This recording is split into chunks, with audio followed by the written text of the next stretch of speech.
Welcome to Positive Recovery MD. If you're listening, chances are you want to create happiness around you and thrive in your life. We're glad you're here and you've come to the right place. This podcast will inspire and motivate you to not merely survive your recovery journey, we'll give you the tools to build or strengthen your foundation to thrive and flourish in your life. Each week, we'll come together as a community to have authentic conversations around addiction, recovery, and what matters. Growth and progress, not perfection. All while developing positive habits for you to utilize in your life. To learn more, please visit positiverecoverymd.com to sign up to receive the daily positive interventions that we'll review, as well as gain access to exclusive Positive Recovery content available only to Positive Recovery MD listeners. All right, let's get started.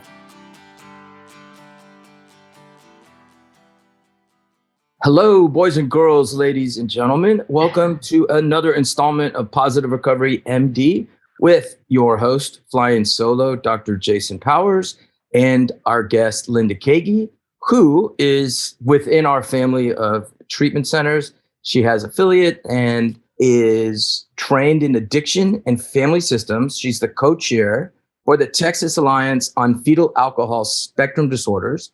And she uses the Love First model of intervention by the Jays. I love that book. I don't think we have enough guests of our affiliates, so I'm really glad to have you, Linda. Welcome. Thank you. Thank you. I'm glad to be here. Yeah, I love what you wrote about how do I help others to flourish around me. You know, she says, I love being an encourager for others, and I've witnessed it. She loves watching people grow, becoming a better version of themselves, brings her great joy. So tell me what happened in your life which you sort of like had an epiphany and grew from that. Tell us, what was it like? What happened? And what is it like now? Okay, I'll tell you a little bit. So I come from a long line of addicts. Both parents were alcoholics, the high functioning alcoholics. And just about every member of my immediate family has had some sort of an addiction.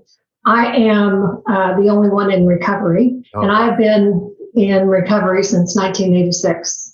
I was one of the fortunate ones, and God only knows how, but I was one of the fortunate ones that got it the first time. So I'm grateful for that every single day. 35 years, right? Yes, sir. Wow. Holy moly. I've seen a lot. So I always say, I like to say I grew up in the program and now I'm growing old in the program. Well, best alternative out there. So do you mind sharing a little details about like what was going on and what was it like getting sober back when the rocks were soft? Well, I want to step back just a little bit further. I had, since everyone in my family was an addict, everybody drank, and I just kind of drank as they did. It was not, wasn't anything special. I didn't think. I just kind of drank as they did. My brother went on to use other drugs, and he became addicted to heroin. So I was dabbling in other drugs too. Alcohol was always my favorite. So anything else that I used was about how to enhance my alcohol. So cocaine would help me to drink long, that type of thing. They were just side dishes. They were side dishes, definitely. And marijuana I didn't like because I couldn't drink as much when I was smoking marijuana. So plus it made me paranoid. So it was. You know what I actually thought when I was doing both? If I got too drunk, I seriously thought if I smoked marijuana that it made me less drunk. And if I was very stoned, I thought drinking. That's so stupid. Well, you just didn't notice it as much, right? Exactly. I didn't care. That's right. As it turns out, my brother became addicted to heroin, and he died in his addiction. It wasn't an overdose, it was an auto accident, but he did die. Okay. And so I was 16 at the time. He was 18 and I was 16. And my family didn't, we didn't talk about things. We had the don't talk, don't trust rule going on in the family. So after he died, I wasn't allowed to talk about him or talk about it, any piece of it.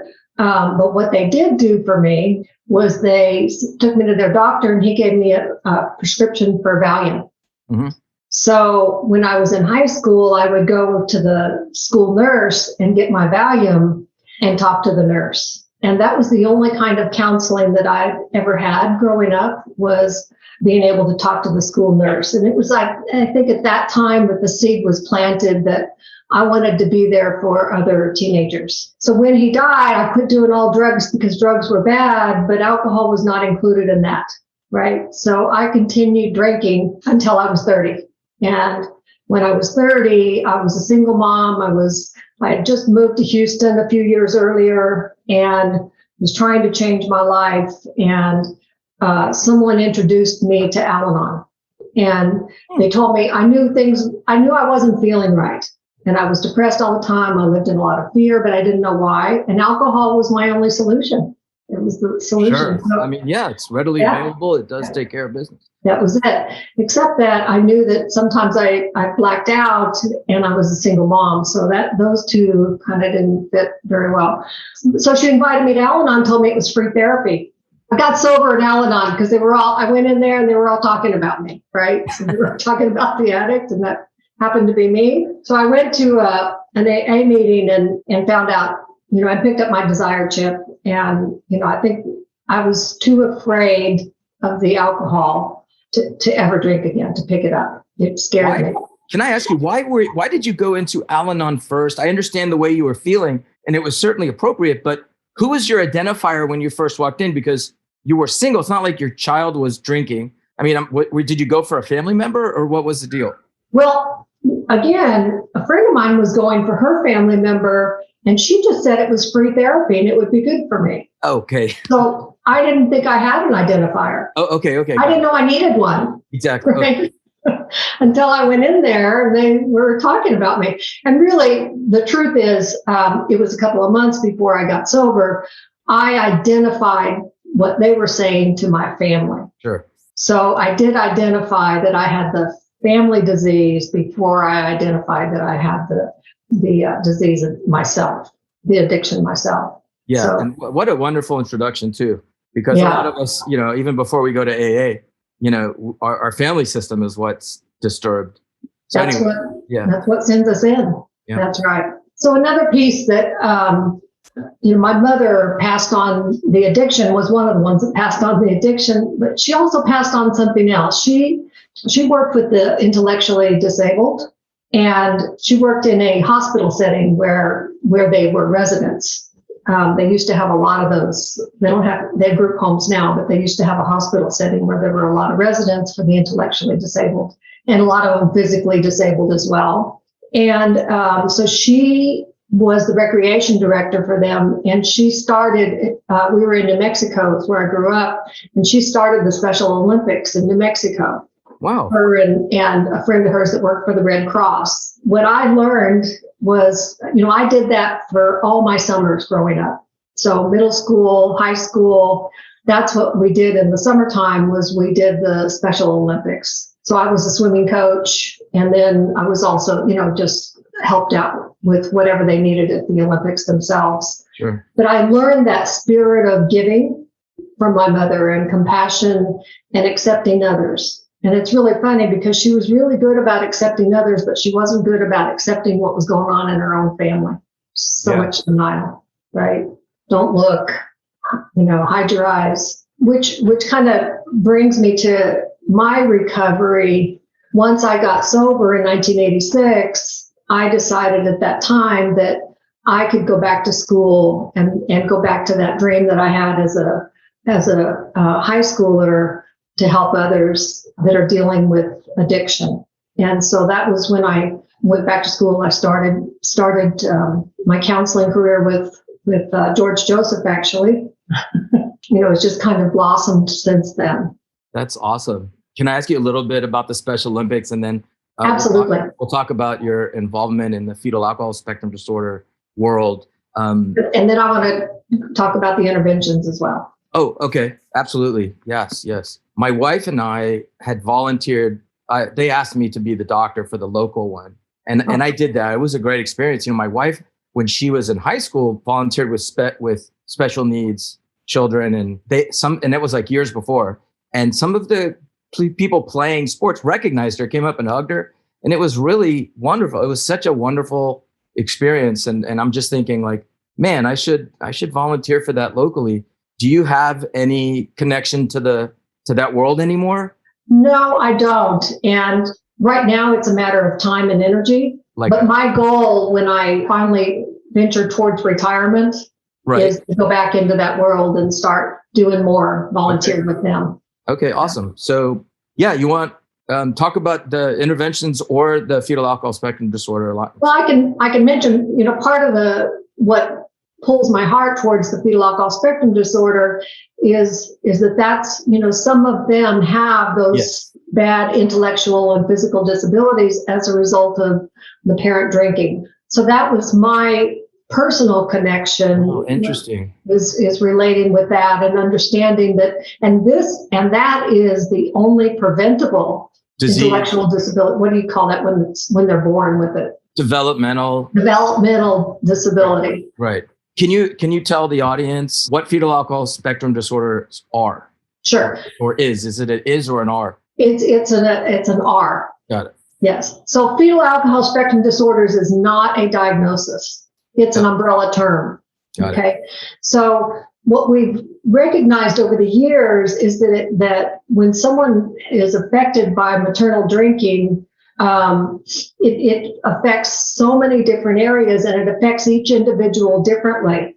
And so what they've done through research is they've recognized that a lot of it depends on the nutrition of the mother, how much she drinks, how often she drinks, that type of thing. They used to think that there wasn't damage if you drank, at the beginning of the trimester or in the third trimester. They used to think that. And the truth is the brain is developing until you're 24. But if you're drinking during the fetal development, that's where the major interruption happens. And it depends. So if I drink heavily in the first trimester, it'll affect the things that are developing in that first trimester. Which are most things, correct? That's correct. Most of the elements. So right. And it's a lot more physical. So some of the brain connections and that type thing are happening in the last trimester. So you might have more of the behavioral and that type things that are happening in the last trimester. So my understanding is, yes, in the first trimester, if you drink early on, and especially like women that are drinking don't know they're pregnant, and it's unfortunate, and that a lot of the major developmental, I guess, organ systems and connections, not that you're talking about, but all over the body is happening obviously in the first trimester because things have to differentiate, right? Tissues have to start separating and, like the kidney tissues can't decide to be the heart tissues. And so things, but even if later when the brain starts becoming more complex, if you disrupted the development of those in the first trimester, the connections aren't exactly made the right way. That's true. You're still right. So like, yes, you can have fetal alcohol spectrum disorder if you drink only in the third trimester, but the first is definitely going to affect the worst of all types. It's going to affect more of the physical development as well. Not behavioral? I mean, isn't there like... It'll be both. Yes, it will be both. But in the third trimester, it's not as much physical as it is behavioral. First trimester. Got it. Okay, I understand that. Okay. Yeah. Well, good point. Well taken. Yeah. And so, yes, it is the only preventable developmental disorder. That's right. Yeah. I mean, of course, preventing alcohol use in families can avoid trauma-related illness and that type of thing, separation and all the other stuff that goes on. But this is the only one that's a known preventable organic developmental disorder. That's right. And how effective are prevention techniques? I mean, probably a lot of what you do is helping educate people what to look for, right? Because it's missed a lot. It's not diagnosed. Doctors miss it. So that's already too late. Talk about the preventive strategies, and are there any that are effective? Well, I'll say a couple things about that. One is prevention is very effective if we can get to, because we need to get to the young women, the ones that are having sex without protection in blackouts. Got it. Yeah, exactly. And not even necessarily in blackouts. I know. Maybe we just went out and partied and had a good time, right? So, but the ones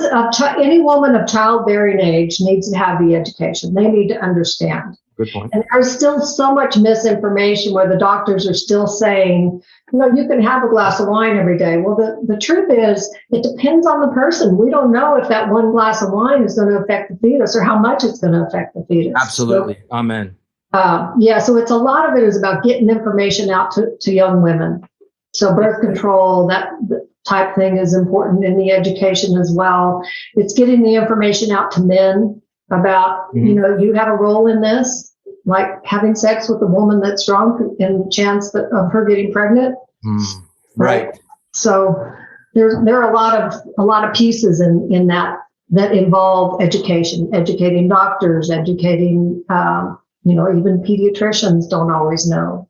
Certainly some of the OB-GYNs, don't understand. Right. Absolutely.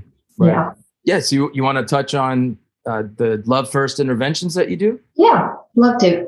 Given that, my history of addiction myself, addiction in my family, knowing what it does to the families, addiction and heavy use, whether it's, fetal alcohol spectrum disorder or just dysfunction in the family. So my focus in my career has been really about helping families. And that's where my heart is I know that the entire family has been affected. When I decided to do interventions, it was just such a natural fit because I already work with families and most of the intervention is working with the families. It's not the act of the intervention itself. It's the training that happens beforehand. It's the support that happens afterwards. That's really the meat of it. And most people don't understand that. Having my clinical expertise, so I have my lived experience, and then I have my clinical expertise, which I use all the way through. So as I'm talking to the family, I'm evaluating and I'm assessing and I'm trying to get as much information as I can so that I can make clinical referrals for the patient or clinical referrals for the family if I need to. So where the patient goes to treatment or what kind of treatment is really a clinical decision. It's not who I have a relationship with as a treatment center. Right. It's about what the needs are of that particular person. So I might have an elderly person, and there are some really good programs, inpatient programs that focus on the needs of the elderly. Or I might have a young adult and their needs are specific. Right. So, or someone that has a real heavy psychiatric illness. So it's really important that drives the placement for the patient. And the rest of it is about training that family and working with the family. So I do different kinds of intervention. I'll do because so much of it is about the training, I'll work with the family for, 5 hours beforehand. And then I'll do my own work on the side where I'm assessing what they're doing and looking for treatment centers and that type thing. So there are hours and hours that go into it. Sometimes the family doesn't need to do a formal intervention. Right. Sometimes they just need to be trained to do an informal intervention, right, which would mean I wouldn't attend. I would train the family. Right. Right. So love those. Yeah. I really believe that for most people, it needs to start there. It needs to start with the family getting together with a couple, just a couple of loved ones and saying, I really want you to go to treatment. I'm scared for you. Right. How do people that are looking for help for their loved one get a hold of you? They can call me. They can email me. I have my office number. Yeah. Tell us, what's your email? What's the best number to reach you at? Okay. So you can reach me at 832-928-0211. My extension is 3.